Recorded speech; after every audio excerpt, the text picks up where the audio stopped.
restoration and continue through your saving help. Let all of our work find its origin in you and through you reach completion. Our Lady of the Most Holy Trinity, pray for us. Well, good morning. After almost 4 long years, we have heard some news back from the Dicastery on Institutes of Religious Life and Societies of Apostolic Life. And so this morning, we would like, on behalf of Rosie, Sister Aloysius, and myself, to present to you the feedback which we've received from the Vatican, and then also to share with you kind of the reasons for the feedback which was given, at least what we believe them to be, and to kind of go over the potential framing of our discernment on the questions which they are going to pose to us. So the agenda for our meeting will go like this. First, we'll go over the feedback from the Dicastery. Then we'll go over the distinction between a religious institute and Society of Apostolic Life. Then the application of the distinguishing principles to SOLT. The discernment of the community. Then the Dicastery feedback point number 2 is the use of the term ecclesial family. Then what is our path forward? And then we'll go through some anticipated questions. So one thing we would like to ask you is please hold your questions and comments for the end. We'll go through the entire presentation, and then we'll take a break, and after that, we'll open the mic up for any questions or comments which people would have at this time. The general pattern that we're going to follow: the morning, we'll do the presentation, we'll take questions and comments, and then after that, we will go and meet in our vocational branches with them, and then we'll come back together and kind of do some small group sharing, which will be mixed between the priests, sisters, and the lay. So the first important thing to note about the feedback is the letter from the Dicastery was not addressed to Father Peter or Sister Aloysius. The letter was addressed to Bishop Mulvey. And the reason I say that's important to keep in mind is our communication with the Dicastery is always going to be, while we're diocesan, right through Bishop Mulvey. And so it's kind of important to note that, because correspondence with the Vatican, even when you're doing it directly, you're looking at a minimum of 2 months of getting a letter there and back by the time it goes through the nunciature in Washington, D.C. It is a time-consuming process. And when you add in now a third party that has got to go through Bishop Mulvey as well, the point of all that is to say, in our communication and discernment, we need to try to be as efficient and timely as we can. So there's going to be all sorts of questions which we may have, but the point is going to be we have to take what they've said, respond to it as far as we're comfortable going, and then, of course, there's going to be some questions which are going to be attached to it. But there's got to be a sense of being realistic as well about it. You know, and so in other words, to just stop and say, hey, we got 100 questions we want you to answer, we can do that, and then probably we'll be back here a year from now having the same conversation, kind of going over the same things. So we need to keep that in mind. The second important point is, you know, a lot of times we talk about the church, the direction from the church, and that is very true and it's very beautiful, but at the end of the day, guess who's behind the church? They are human beings who are sitting sometimes in offices in Rome. They are authoritative representatives who've been commissioned by the church for particular roles. And therefore, it's also important to note, at the Dicastery at this time, the letter which was written to Bishop Mulvey was coming from a Sister Brambilla. She had been the general superior of a religious congregation up until about 2013. And since that time, she's been working in the Dicastery. On her Wikipedia page, it says that she is the 3rd highest ranking official in the Dicastery. And it also says she is the highest ranking woman in any Vatican Dicastery. So the letter to Bishop Mulvey is coming from Sister Brambilla, and through Sister Megan and Sister Aloysius, they believe there's another sister who is kind of in the English-speaking section of that Dicastery, who's probably the one who actually was looking over our documents and then Sister Brambila was kind of the higher authoritative figure who would actually be signing it. So that is important. Why? Well, canonical understandings, you could talk to 20 different canon lawyers on these matters and get 20 different answers. Guess which interpretation is going to matter at this point in time? Sister Brambila and the dicastery today, they are representing the church, and you may not like their interpretation. You may say, I think it's different. Guess what? Doesn't matter. They are representing the church. They're the authority of the church, and therefore we are moving with the directives or the questions that are coming through them. So all of that is important to note at this time. So without further ado, we asked Bishop Mulvey for his permission, again, since the letter's written to him and not to us, if we could share with you the letter in its entirety. And he said, yes, that would be no problem. So we would like now to put the letter up and... Okay, so it's a little bit lengthy, so stay with me here. So I'll read the whole thing. Excellency, I refer to your request for pontifical approval for the Clerical Society of Apostolic Life of Our Lady of the Most Holy Trinity and the Women's Society of Apostolic Life, Sisters of Our Lady, which make up, together with the Public Association of the Faithful, the spiritual family of the Society of Our Lady of the Most Holy Trinity, with a main seat in this diocese of Corpus Christi. Please accept, Your Excellency, the apologies for the long delay in the study of the file. Careful study of the constitutions of the two societies of apostolic life, however, has revealed difficulties in understanding the juridical nature of the group. A society of apostolic life has as its constitutive nucleus the commitment to an apostolic end, living in common as specified in paragraph 1 of Canon 731, which describes the substantial elements of a society of apostolic life. Number 1, a proper apostolic purpose. Number 2, leading a life in common according to their proper manner of life and different from the fraternal life in common specific to religious, both in terms of modalities and motivations. Number 3, striving for the perfection of charity through the observance of the constitutions. When provided for in the constitutions, the members of a society of apostolic life make profession of vows or other private sacred bonds. They do not profess public vows, but embrace all or some of the evangelical and ascetical demands proper to the evangelical councils. In this way, they live a particular dedication to the work of the apostolate without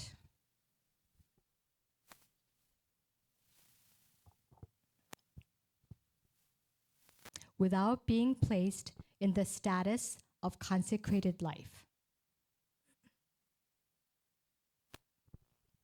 Number 36 and following of the constitutions of the Clerical Apostolic Society and Numbers 1427 and following of the constitutions of the Women's Apostolic Society emphasize, on the contrary, the relevance of the profession of the evangelical councils.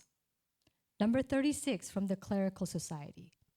The members of the Clerical Society are consecrated to God for the Church through the profession as promises of the evangelical counsels of chastity, poverty, and obedience. Number 27 of the Sisters' Constitution. Through the love shared in the mystery of the Trinity and for God's honor and glory, the sisters are consecrated to God and the Church through the public profession of the vows of chastity, poverty, and obedience. This relevance is also underlined by the very structure of the constitutions. The chapter on the evangelical councils, in fact, is the third chapter of the male constitutions and the second chapter of the female constitutions, while mission and the apostolate are dealt with only later in chapter 5. The constitutions sent here seem more appropriate for religious institutes than for societies of apostolic life. Therefore, Your Excellency, we invite you to help the members of the two societies of apostolic life to undertake further reflection, considering whether to change the juridical nature from a society of apostolic life to a religious institute, or whether to undertake a thorough revision of the constitutions so that they are appropriate for two societies of apostolic life. Enclosed are some guidelines prepared by this dicastery for drafting the constitutions of a society of apostolic life. Finally, the texts of the two fundamental codes often use the term ecclesial family to refer to the grouping of the three entities. The phrase ecclesial family of consecrated life is used by this dicastery to identify new forms of consecrated life approved under Canons 605 of the Code of Canon Law, which present new elements, particularly with regard to the form of government. Therefore, in order to avoid misunderstandings, we ask that the term spiritual family be used instead of ecclesial family. Remaining at your disposition for any further help or clarification, I am pleased to greet you fraternally in the Lord. Sister Simona Brambilla, Secretary. Okay, so in essence, the feedback from the dicastery really revolves around 2 points. The first point kind of touches upon one of the descriptions of a society of apostolic life found in Canon 731. The very first part of that canon says societies of apostolic life resemble religious institutes. And in a way, what they are saying here is we seem to be so much resembling a religious institute that we may as well be called one, because the constitutions that we've submitted really look like those of a religious institute and not of a society of apostolic life. So that is the first point of their feedback in summary. And the second point, the dicastery requests that we change the term ecclesial family to spiritual family. The term ecclesial family of consecrated life is currently used by the dicastery to identify new forms of consecrated life.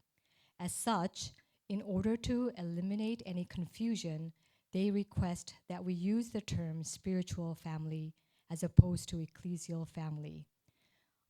Just as a comment, as soon as we hear this term spiritual family, I don't think it resonates very well with us. So I think we're kind of all in agreement, that kind of does not sit very well with us. But we will have the opportunity to reflect and discuss this point later on. So hang in there. Okay, so now let's turn to some of the fundamental distinctions between a religious institute and a society of apostolic life, which the dicastery seems to be leaning on in coming up with their assessment and judgment. In talking with Father Brown about this, and by the way, Father Brown has seen all of the presentation, as has Bishop Mulvey, and they're in agreement with what is being presented, just so you're aware of that as well. But Father Brown pointed out, there's a long history and tension between religious institutes and societies of apostolic life. In fact, in the 1917 Code of Canon Law, societies of apostolic life were referred to as communities without vows. And then before they came to the 1983 Code, they actually sought the consultation of some superiors and salves, and they kind of spoke about the fact that most salves do, in fact, take some form of promises, some form of consecration, and so the name Societies of Apostolic Life kind of came out of it because most of the communities actually do take promises, and many of them profess the evangelical counsels. Now, with that being said, it is worth pointing out, and this kind of goes back to one of the first principles when you take your introductory course in canon law. They always tell you text and context. What we have here outlined for you is the kind of table of contents in the section pertaining to consecrated life in the Code of Canon Law. It comes from the book on the people of God. So part 3, book 2, Institutes of Consecrated Life and Societies of Apostolic Life.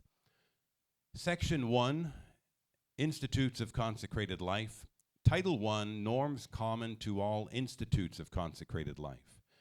And there are 5 formal categories. There are the order of virgins, consecrated virgins, hermits. There are the so-called new forms of consecrated life, which the dicastery is saying they're now kind of referring to as ecclesial families of consecrated life. But in the Code of Canon Law, they're referred to as new forms of consecrated life. Then you have religious institutes, and then you have secular institutes. And under canon law, those are the 5 categories which fall under the formal heading of consecrated life. You notice when you get to societies of apostolic life, what happens? Well, it gets listed outside of the scope of institutes of consecrated life, and it takes on its own heading. Now, just to give you an idea a little bit of the ebb and flow of religious institutes and societies of consecrated life, back in the spring of 2018, Sister Megan and I attended a conference in Rome put on by then the Congregation for Institutes of Consecrated Life and Societies of Apostolic Life. And we were grouped in 5 different categories, all the religious institutes together, all the SALs together, the consecrated virgins, new forms, etc. Now, in the Societies of Apostolic Life, you would go and meet with your group, and then you'd come back to a plenary session and share. Now, we had in the Societies of Apostolic Life, we had there were some Vincentians, Legionnaires of Christ have now reclassified as a Society of Apostolic Life. Daughters of Charity were also there. There may have even been a couple of Eudists who were there. Palatines were there, and of course, a couple of us from SOLT. Interestingly enough, every single one of us in that room, all the groups considered themselves to be consecrated. In fact, one of the Palatines said he was doing his doctorate on Societies of Apostolic Life. Is it a form of consecrated life? ? And he said he got access from the dicastery of all the different constitutions of Societies of Apostolic Life, and what he found was they basically all professed the evangelical counsels, or if they didn't call them that, it was something kind of similar to it, but under a different name. So the suggestion actually from the SALs, from our group, was basically to say, well, if all the SALs seem to be seeing themselves as consecrated, how about in the Code of Canon Law, would it be possible to take Section 2, Societies of Apostolic Life, and make it Title 4, Societies of Apostolic Life, and have it explicitly put underneath Institutes of Consecrated Life? The Cardinal, prefect of the dicastery, who was present at the time, he said, you know, that's a good idea. We, in fact, have even been thinking about that, which was quite interesting. But here we are 6 years later, and what is the dicastery telling us? They're telling us, sorry, no Title 4. You're still Section 2, and you are falling outside of the scope of consecrated life. In other words, in the ebb and the flow, they're going back to taking a more proper distinction between societies of apostolic life and religious institutes. And it is definitely supported in the canons, and it is kind of, I'd say, a more proper, a more literal reading of what is there. So that is the first part to keep in mind.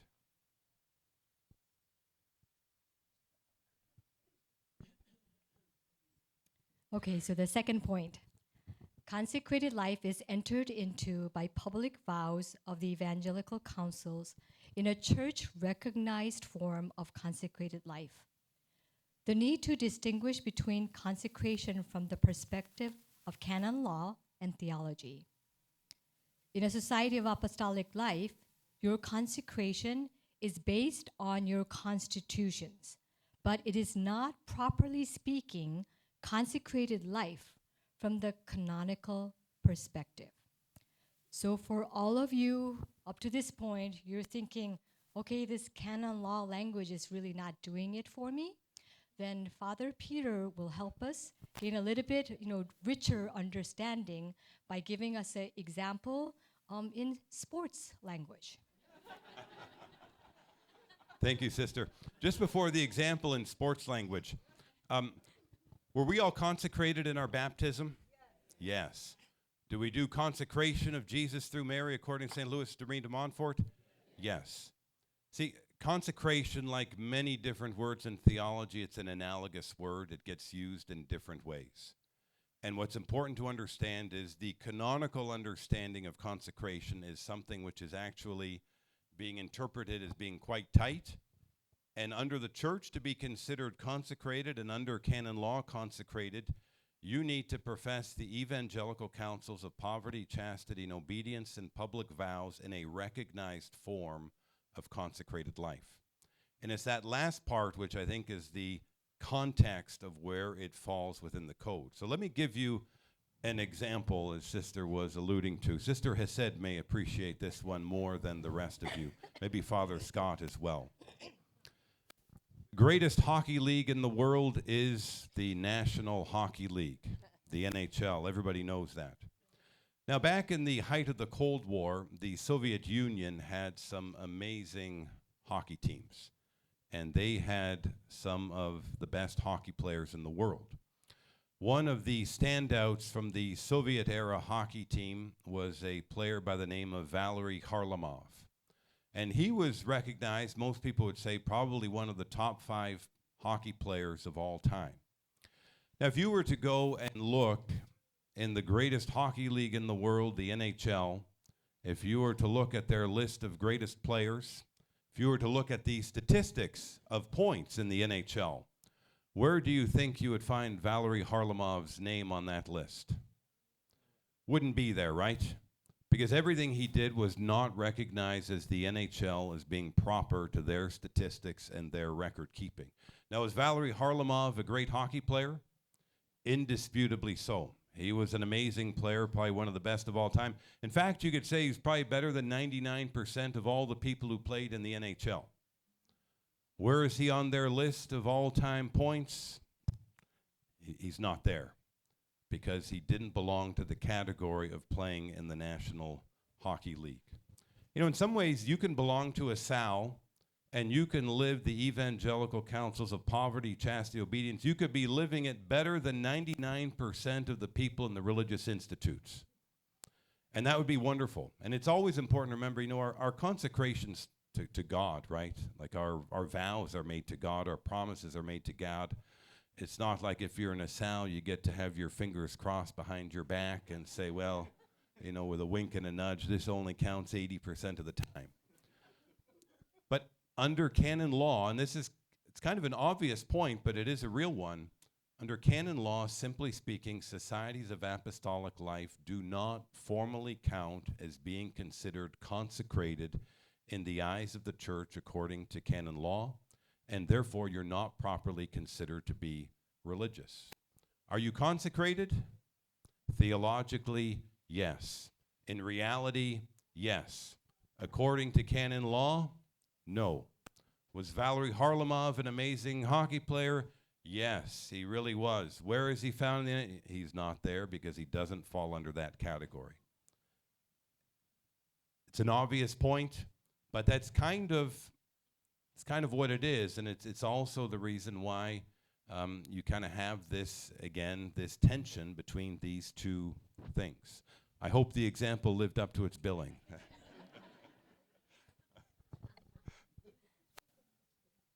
Okay, the third distinction. The first apostolate of religious is their witness of consecrated life. This does not mean that a religious institute cannot be apostolic. Apostolic action belongs to the very nature of institutes dedicated to works of the apostolate. Their apostolic spirit is informed and animated by their consecration. Societies of apostolic life, on the other hand, have a proper apostolic purpose, which is their reason for existence. Their life in community and whatever bonds they have are at the service of the apostolate. So for the sisters, Father Flanagan over and over always emphasized the primacy of being over doing. Not that generous service and mission is not important, but it was always our identity, our being, that made it possible for us to give ourselves to mission. And it was, again, communion flowing into mission. So in that sense, it's just a matter of like seeing what is more fundamental and what is more, what comes first. Okay, so now what we're going to do is, having outlined some of these distinguishing principles, and again, I'd say distinguishing principles that the dicastery of today is applying, we're going to look at those principles and try to apply them to SALT in order to get a better understanding of why they are saying to us, you guys sure look more like a religious institute than a SAL. So the first part would be to say that in our constitutions, and this is true both for the priests and the sisters, we emphasize and highlight our consecration to the point where, again, they're saying you guys look more like a religious institute than a SAL. And the two specific canons which they cited were number 36 for the priests and brothers and number 27 of the sisters. So I already read this because it was in the letter, but it's important, so I'll read it again. So number 36 from the priest's constitution. The members of the clerical society are consecrated to God for the church through the profession as promises of the evangelical counsels of chastity, poverty, and obedience. The sisters' constitution. Through the love shared in the mystery of the Trinity and for God's honor and glory, the sisters are consecrated to God and the church through the public profession of the vows of chastity, poverty, and obedience. The second example would be really applying that principle that when you are a religious institute, even if you're apostolic in nature, your consecration is primary, and from your communion with God, with the Most Holy Trinity, which comes about through your consecration, there comes your apostolate, and that is a characteristic feature of a religious institute. And we have multiple places in our constitutions where we seem to be implying that precise point. So for the priests, our description of the contemplative active life of ministry flowing from our communion with God.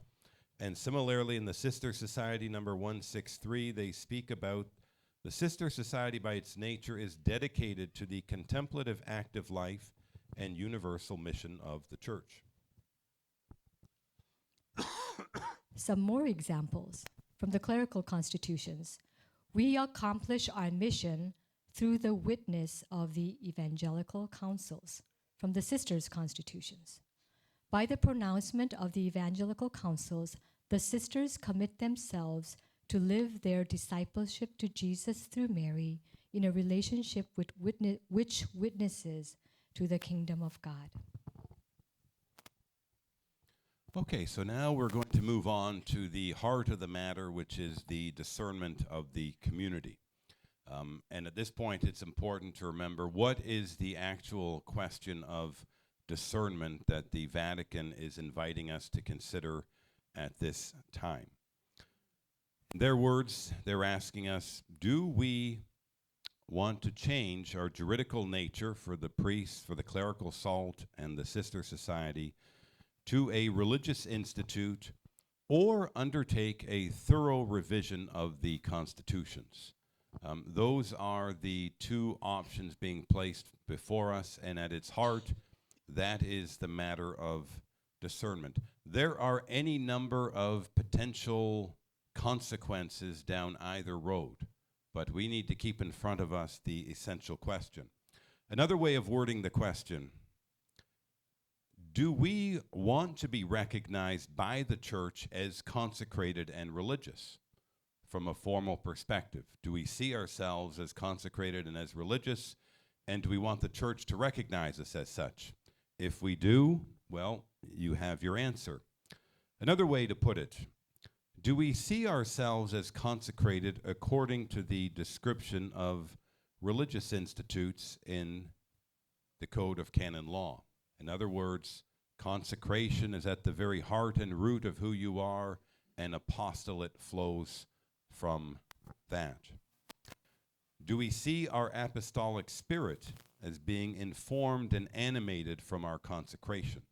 They're all different ways of basically asking the same question. And if your answer to these is yes, well, then you are moving toward the notion of being a religious institute.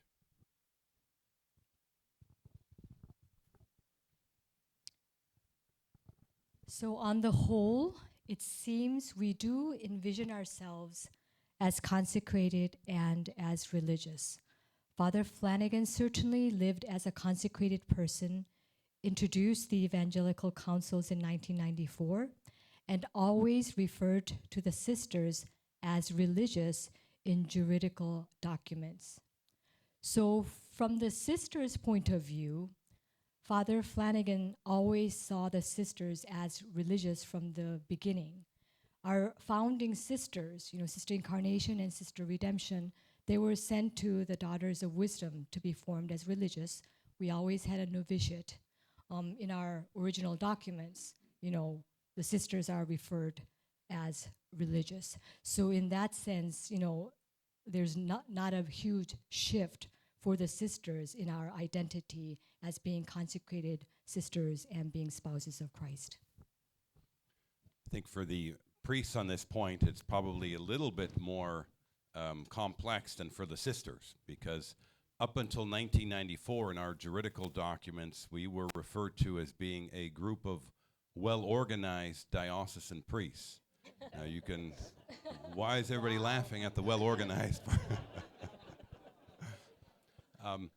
But in terms of the evolution of the community itself, I think a couple of things are important to point out. Number one, and Rosie mentioned this yesterday, Father Jim himself, even if he was formed as a diocesan priest, I don't think anyone would dispute that he certainly lived poverty, chastity, and obedience to his fullest in the evangelical councils. And secondly, it's important to note that, Father Jim himself in 1994, with the implementation of SOLT as a Society of Apostolic Life, really introduced the consecration and the profession of the evangelical councils to the community.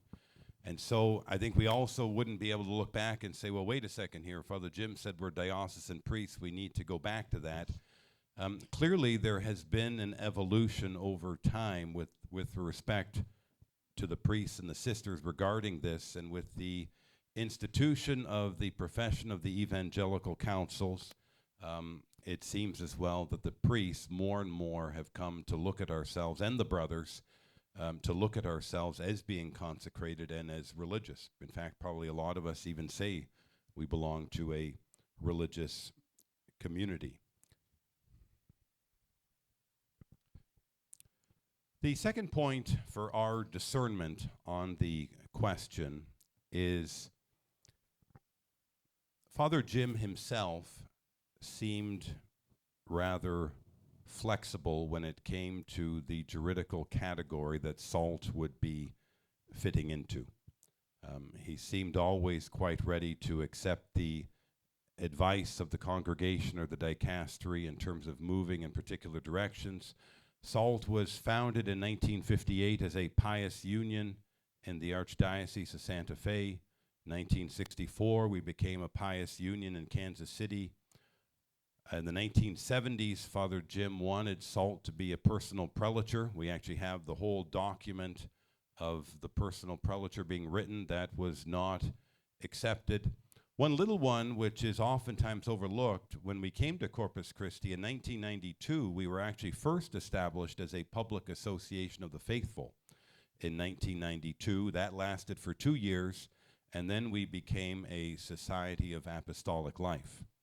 In fact, it was a little bit humorous last week when we had the assembly in the Philippines. It just so happened the gospel of the day was a woman had 7 husbands, each one who died one after the other, and in heaven, whose husband would she be? I said, if we were to take the parable into a modern time, we could say, Father Flanagan started as a pious union in the Archdiocese of Santa Fe. Then he became a pious union in the Diocese of Kansas City, St. Joseph.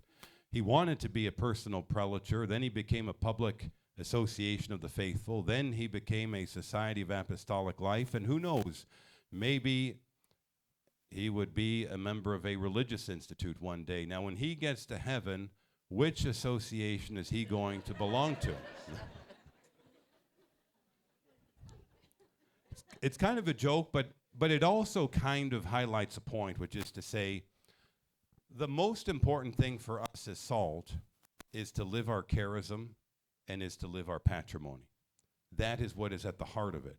Now, if this was a threat, the first principle of the dicastery when they speak to religious communities is basically you have to be faithful to your charism and patrimony, which came through your founder.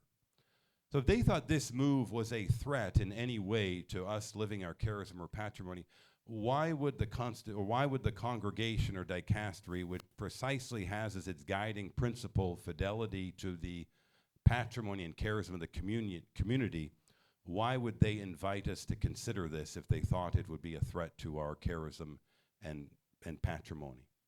And so I think in the case of Father Jim,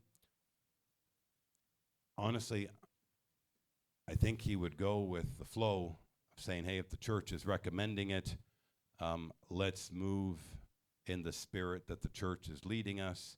And if we do that, we're going to be blessed. So in terms of our discernment as a point of consideration, it does seem the precedent of the founder was very much to follow the instinct and lead of the church. And while he maybe dreamed of being a personal prelature, when that wasn't a reality, he was willing to be flexible in that regard. Now, continuing on with Father Flanagan. So his desire that the 3 branches be one, it is so important and deep in us. Like the new form of consecrated life, the ecclesial family of consecrated life, seems so attractive because what they are saying is, the 3 branches are one. And we would say, oh, that's perfect for us. And this is before my time, and a lot of you probably have gone through this, so you probably have more detailed information than I do. But like Father Peter already mentioned, we've already looked into becoming a new form, I think around 2011. So it's not like we never considered it. So I believe that we asked, and the congregation, wrote back and responded, discouraging us moving towards becoming this new form. So I know Sister Ann and Father Oji, you probably have more information on this. But not that, we can then say, oh, the church doesn't understand us and all these things. But my understanding is when Father Flanagan himself understood the structure of this new form, he also agreed that we shouldn't go for it. So just so everybody kind of understands, the setup of this new form, yes, the 3 branches are in one, but then the 3 branches form this one government body or a board or so it's one government. And then of that one government, there's a president. So what that means is, so the example is the community of the Beatitudes. They are the ecclesial family of consecrated life. They have 3 vocations in one. They have this government, all 3 branches together, and currently the president is a sister. So that is the reality. And a lay person could become a president, even if we wrote in our, documents that for us, only the priest would become a president. I think juridically, when we are kind of now looking at things, having proper boundaries and having a clear line of authority and things like this is just very helpful. And as much as, we respect, our priests, a lot of times, there's no way the priest could know the internal affairs of the sisters, and vice versa. I mean, even more so. So like I said, when Father Flanagan understood the government structure, he himself would say, no, this is not for us.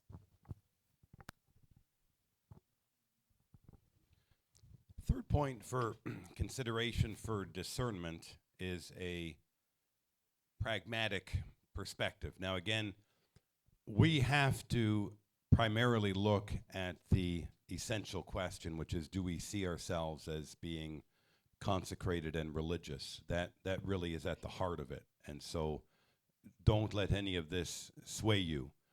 However, a part of prudence is having foresight. It's looking at consequences down the road. It's being circumspect of your surroundings and of your situation. And so it's also warranted to take a consideration of the pragmatic point of view. And there's a few things there to consider. The first one is, becoming a religious institute, there are some questions of implications that would need to get answered. There's no question about that. However, when they tell us, we invite you to consider being a religious institute or to undergo a thorough revision of your constitutions, that scares the heck out of me, because I say we put in a lot of time going over those constitutions. In fact, the very document they referred to in the outline for a Society of Apostolic Life and coming up with the draft, Father Jerry actually followed that to a T. In terms of writing our constitutions. In other words, there are far more unknowns in terms of staying put than there would be in terms of sliding over to a religious institute. There's unknowns on both sides, and there are things which, of course, need to be clarified. So that is one thing to consider. Another potential factor to consider, one of the things with Societies of Apostolic Life, and this is kind of a disputed point depending on who you talk to. Societies of Apostolic Life are called to have a proper apostolic purpose. The Sulpicians, formation of clergy. The Congregation of the Mission, or the Vincentians, they were founded by St. Vincent de Paul for the evangelization of the poor, especially in rural areas. For SOLT, the way we describe our mission is areas of deepest apostolic need. Now, concretely, what does that translate into? Parishes, retreat centers, schools, radio stations, drug rehabilitation clinics, orphanages. There are a lot of things. Now, nobody has said this particularly to us, but you notice in the letter, the first point they said, a proper apostolic purpose. That would scare me a lot if they came back and said, hey, you guys need a proper apostolic purpose and not a general category of things that you do. Now, full transparency, Father Phil thinks we're okay that way. He thinks that we're covered. Bishop Mulvey has always asked, what is it that you guys actually do? And by that, he's not being trite, but specifically, what is the apostolate or mission that you are called to do? And it's true, as a Society of Apostolic Life, depending on the interpretation of the dicaster at this moment, they could lean on us that way. A third point of pragmatic consideration. Last week we were in the Philippines. Sister Aloysius and I had a call with Father Phil. Unfortunately, Sister thought she was dying on the bed, so she was in her room praying for the community and the well-being of the community. So she wasn't able to make the call. But in speaking with Father Phil, here's what he shared with me. And what he said was kind of quite striking. So I asked him, I said, Father Phil, do I have your permission to share this publicly with the community? But just internally with the community. You can hear the force of things. Father Phil's take. And he said, look, this I have not spoken to anyone. I'm just, this is my feeling. But he says, I feel confident in saying if the community moves toward being a religious institute, that she'll be granted pontifical approval. If you remain as a society of apostolic life, you're back to the drawing board and you're practically starting over. Now, given that Father Phil is 73 years old, he's probably a year or two away from retiring in terms of his work in the seminary with the Sulpicians. Bishop Mulvey turned 75 in August. Again, this is a speculative point, but it is a real one. If we're back to the drawing board and bringing in a whole new cast of characters to be working on this with us, boy, there's a lot of unknowns there that are worth making us think. So these are just some pragmatic considerations, and I'll say it again, and Father Phil has highlighted this as well.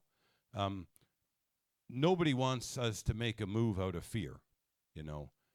We really have to be honest. If we see ourselves as religious and consecrated, great. If we really don't, and we really believe, hey, we need to remain as a Sal, that's fine too. But it just simply, you know, people need to be aware that there are consequences to these things. And what we don't want anyone doing is coming back a year from now and saying, well, if only you had told us that this could have happened, we would have thought differently. You have it all laid out before you, and all of that we need to keep in our consideration.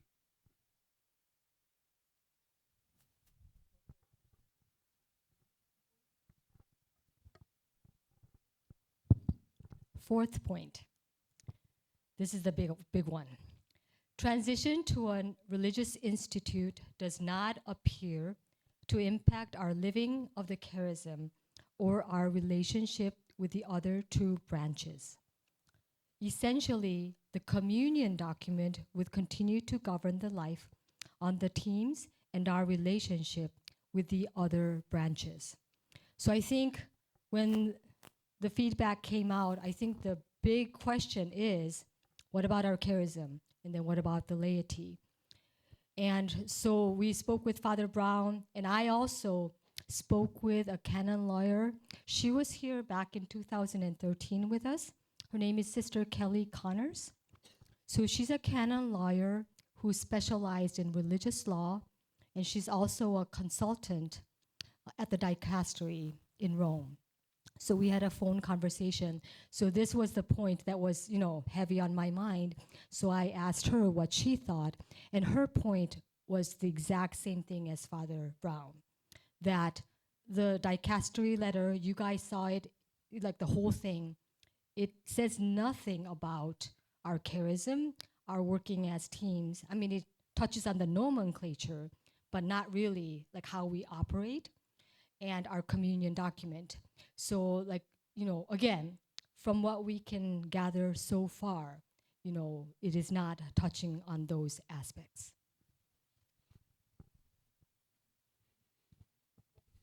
Okay, so now on to the feedback point number 2 of the dicastery, which is the use of ecclesial family. Now, I was a little bit curious when I saw that to find out exactly what they were referring to, because of course we know all about our ecclesial family team usage. So in the clerical SOLT constitutions, ecclesial family shows up 45 times, always in the framework of ecclesial family teams.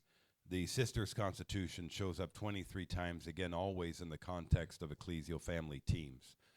When we talk about the 3 branches together as a whole in the SOLT community, we typically use that expression, the greater SOLT family. So we never actually refer to us as being an ecclesial family in that sense. On that note, it is worth pointing out that it was at the 2013 General Chapter when we kind of revised or clarified our articulation of the charism statement that the word family was introduced. Prior to that, the charism statement had been disciples of Jesus and Mary serving on ecclesial teams in areas of deepest apostolic need. And we obviously had the couple of insertions. We changed the end to a through, and we added the word family between ecclesial and team. When we kind of go back over historical SOLT documents from the pious unions to the personal prelature, even to our last constitution, the most common expression which was used was always ecclesial team. There actually wasn't family in there, it was ecclesial team. Sometimes in the prelature document you'll see apostolic team, sometimes you'll just see team. I think in terms of that part of our charism, of course, nobody would deny the importance of SALT as a communion of priests, sisters, and lay and brothers as a family. But in terms of that particular part of our charism, it seems pretty clear the key notion of Father Jim really was team, of serving together on teams. So that is...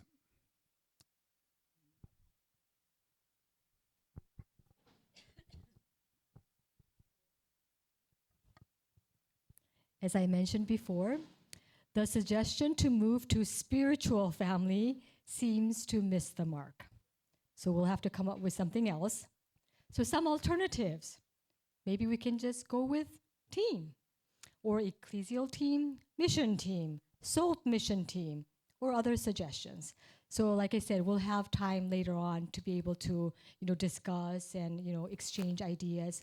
But for me, when I think about it, whatever term that, as a body we propose, it would be good if we can clear it with the dicastery, because if we go through all the motion of changing our documents and then find out later on, oh, you can't use the term ecclesial, that's confusing also, then, it would be hard. So it's just one thing to think about. So we must accommodate the dicastery, but hopefully they would be agreeable to another formulation. Okay, so what is our path forward? Well, in the immediate future, we have these points at hand. The first is to receive member feedback on the questions. Are we interested in pursuing the potential of becoming a religious institute? So notice the way that is phrased. We're not expecting that, in the next couple of days that we will arrive at a definitive decision to say, yes, we definitely are now a religious institute and we're going this way. But rather, I think it'd be more the approach of going for a soft yes, to say, yes, the interest is there, but we also would like to know, hey, concretely, what are some of the ramifications of this? So that is the first part. And of course, we had the opportunity and experience of doing all of this last week at the Asia Pacific Assembly. So we already have the feedback of the majority of the group from the Asia Pacific region. We will reach out to those who are not present at the assembly to make sure they also have an opportunity to weigh in and give feedback. And then on June 17th, we have a meeting with Bishop Mulvey and Father Brown to kind of update our discernment on the matter, and also, to begin to craft, Bishop Mulvey is going to have to respond to the dicastery, to the direct questions which they asked. And, from our perspective, we want these things to be moving as expeditiously as possible, in the sense that it's taken 4 years to get one piece of mail from the dicastery. Our hope now is that our application is alive and kind of sitting on the top of the pile, as opposed to the bottom of the pile and the bottom of the third drawer of the desk, and that it's kind of front and center. But at the same time, right, it's not one of these things where we want the delay to be coming on our end. So that is kind of the immediate path forward. I guess to say before the anticipated questions, after this we're going to take a break. We'll have a chance for the questions, comments. We'll meet back in our groups vocationally. Then we're going to do some small group sharing in the afternoon. You'll have a chance to be praying about things this evening. Tomorrow morning we're going to talk about the second question, which was pertaining to the ecclesial family part of it. And then we'll go back kind of to our branches and kind of see where the body is moving, and then we'll come back as a plenary to share. So that's kind of our more immediate program the next 2 days.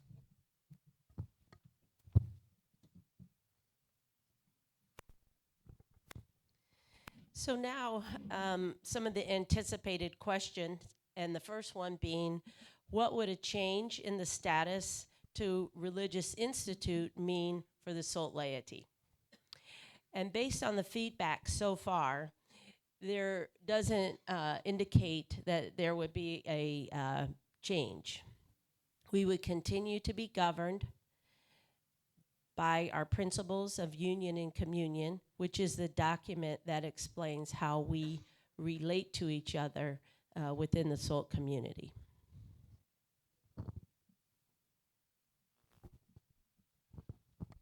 Okay, second anticipated question. What would concretely change for the clerical SOLT and the SOLT sisters in shifting to become a religious institute? Well, the first point would be to say if the reviewer of our document basically said these are the constitutions of a religious institute, then I think it's safe to say probably not much would change, because what we've already legislated and described belongs to a religious institute, and so there isn't reason to believe that there would be a lot of changes forthcoming. There would be a few things that, however, we could at least anticipate. One thing which Father Brown mentioned, and again this is speculative but perhaps possible, since we're moving into a different category of formally being called consecrated and formally being religious, that typically means that your promises or vows are public vows, which are received in the name of the church, and in the name of the church typically means in front of an ordinary.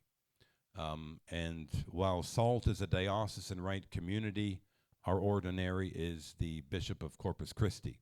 So there would be a possibility that we would come back together and do a profession as a formal religious institute. Departure from the community, that may change because the nature of the bond would be a little bit different. Now, you know, already now the way we have it legislated in our constitutions is that if we are pontifical, that it has to be approved by Rome to release someone from their promises anyway. And if you are a religious institute in public vows, it's basically the same thing. It has to be approved by Rome. This one's probably, not, we've probably all met people from all different walks of religious life. The nature of the church today, if somebody does not want to be living the life they have vowed or professed, and nobody is saying, hey, that was a public vow, you're not going anywhere, stick through it, and that'll be it. So it's a point, but practically speaking, it won't matter much change. For the clerical SALT, there could be a potential ramification under the promise of poverty. We already have it now that whatever you earn or receive as a member of SALT belongs to the community. So that, of course, would change. We have in the constitutions, and we talk about our personal patrimony, that you retain ownership and administration over. If you are a religious institute, I believe you are allowed to retain ownership but not administration over things that you may have had when you're entering the community. Now, there are some religious institutes where you got to sign everything over, but that's not always the case. There are other religious institutes where you are allowed to keep ownership, but you have to cede administration to somebody else. So that one could be a potential point for the priests that we would have to follow up on and look. And finally, in our 2018 constitutions, because we wanted to give our poor novice masters a month off, we took advantage of the flexibility that as a SAL, you don't have to have a 12-month novitiate, so we made it 11 months. So sorry, Father Brady, but it looks like that's going to be going, could be going back to being a 12-month novitiate. So those are at least a few potential anticipated consequences.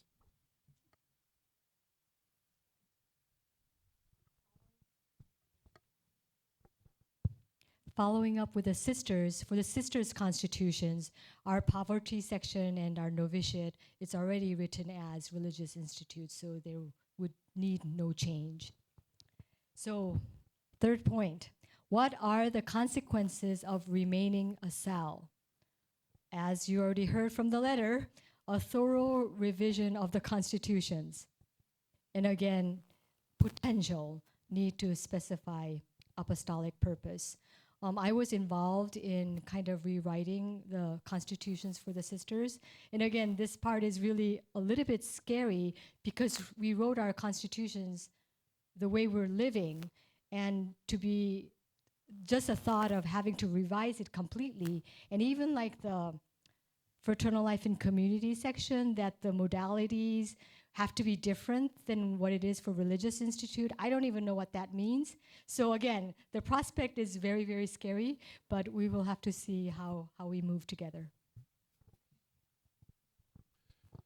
The next anticipated question is, why would SALT have been told in 1994 to apply as a SAL, and then now in 2024 to consider becoming a religious institute? First point, again, is noting this long history and tension between religious institutes and SALs and kind of the gray area that exists and the overlap between the two. The second point would be to say, coming into the 1994, even from the 1992 Public Association of the Faithful, SALT was written as a well-organized group of diocesan priests, religious, and laity. That was not said to elicit laughter. In fact, the point I highlighted was not well organized. It was diocesan priests. In other words, if you were to go to the Vatican and say we're a well-organized group of diocesan priests, religious, and laity, nobody would look at that and say you should consider being a religious institute because you're referring to yourself as a diocesan priest. So that could be one potential. The other part of it, and this is kind of an interesting one, which I think we may need to consider even in a broader view, and this even is in our last constitution, but in talking about like the proper apostolic purpose of the community, in past documents, we actually would refer to the specific purpose as developing teams. And that's actually a little bit different from serving on teams in areas of deepest apostolic need. Because if you're developing a team, then it would seem as well to lend more consonance even to Father Jim's practice of sending people out to get something started and then to have the team kind of come in around them. And so developing a team, I think you could call that a proper apostolic purpose. Say, yeah, this is what we do. We develop teams in the ministry that we do. If you're serving in areas of deepest apostolic need, that all of a sudden becomes to me more of a genre than a proper purpose. It's a much broader kind. So that would be, I think, another reason that they maybe would say, yeah, your proper purpose, you have one, it's developing teams. You consider yourself diocesan priest. Hey, Sal would seem to be the better fit. Obviously, this is entirely a speculative exercise on our part, but I think those are at least some indications as to why from 94 to 2024 you see this difference.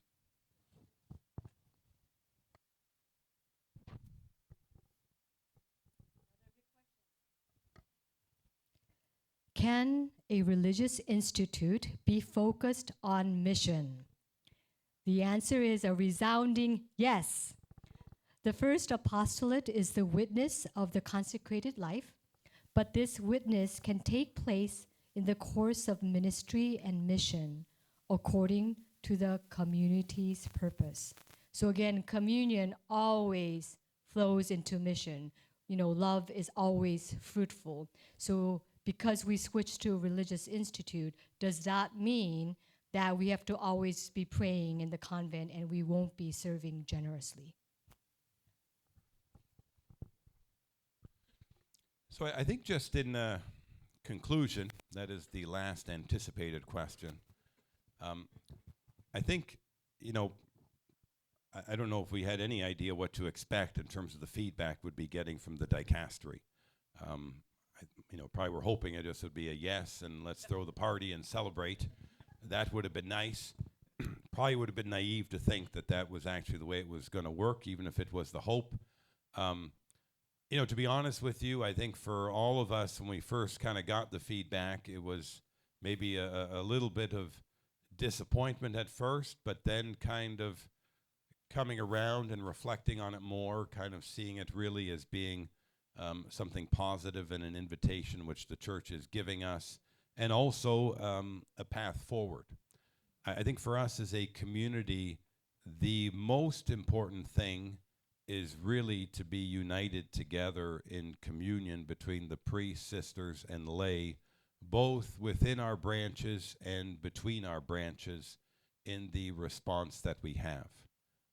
Because if we respond in communion with one another, I think we have a very good chance of being able to move forward to become pontifical, which, in my opinion, whether someone calls me a Sal or a religious institute, so if I can call you Betty, you can call me Al. It's, there's real distinctions there, but the more important thing is we have half of our community which is in the Asia Pacific region. Bishop Mulvey and Father Brown have, in a way, been very patient with us in terms of moving forward with the process. But remember, the Bishop of the Diocese of Corpus Christi is responsible for all SALT missions throughout the world. That includes Papua New Guinea, Philippines, Thailand, etc. That is a big responsibility to take on when he has his own diocese to manage. And I think, in some ways, if we are able to respond in communion together, we'll have a very good chance of moving forward. If this becomes something to kind of splinter and fracture us, I think, it'll be a real challenge for the community, and we just have to see, So I think, again, the most important part is to be honest in our discernment of the question and to proceed that way, but also to keep in mind there is a lot at stake. And if we as a community are united together, and if the church tells us look left and we all go left, and the church says look right and we all go right, we'll have a very good chance. Because one thing that I've noticed over the years, as much as Bishop Mulvey and Father Brown are pleased with the progress of our community, and we definitely have made a lot of strides and improvements, there's no question about it. Every community, every diocese, and still including SALT, we all kind of have an imperfect underbelly which makes up 5 or 10% of the community. And if you shine a magnifying glass on it, you can make a case you got real problems. And it's definitely true for SALT. It's definitely true for every diocese which is out there. It's true of every religious community. But when you're in a position of being vulnerable, the most important thing and the best thing that we've done, it isn't that we've made everything perfect, but it's that we have shown ourselves cooperative and willing to move at the direction of the church at every turn. And that is the reason why they've given us the confidence and also the freedom to keep moving as we have been. And I think that is the most important point to make. Nobody expects you to be perfect. But if you're operating in communion and lockstep with the church and the authority given to you, well, then you're really passing the test to say you understand what it's all about. If you give them an opportunity to shine a light and a magnifying glass on that 5-10%, which is imperfect, and you could say probably that about us as individuals, right? We're not perfect either, and if you took a magnifying glass on the worst part, you could make a case and say, boy, that's a horrible person there. But that point of moving in communion, that really is going to be, I think, the essence. And in some ways, this isn't being given to us as an intentional test. It's an honest feedback. It's what they're saying. It's what they're giving to us. But I think, in effect, this is kind of what it is for us as a community. Can we respond together and move together, or what's going to happen from there. So it is 10:30. Thank you for your kind attention and listening during the presentation. Hopefully it provided some clarity. I'm sure questions remain and maybe new questions arose, and that's all good. So why don't we take a 15-minute break, and at 10:45 we can come back and open the mic for questions and comments.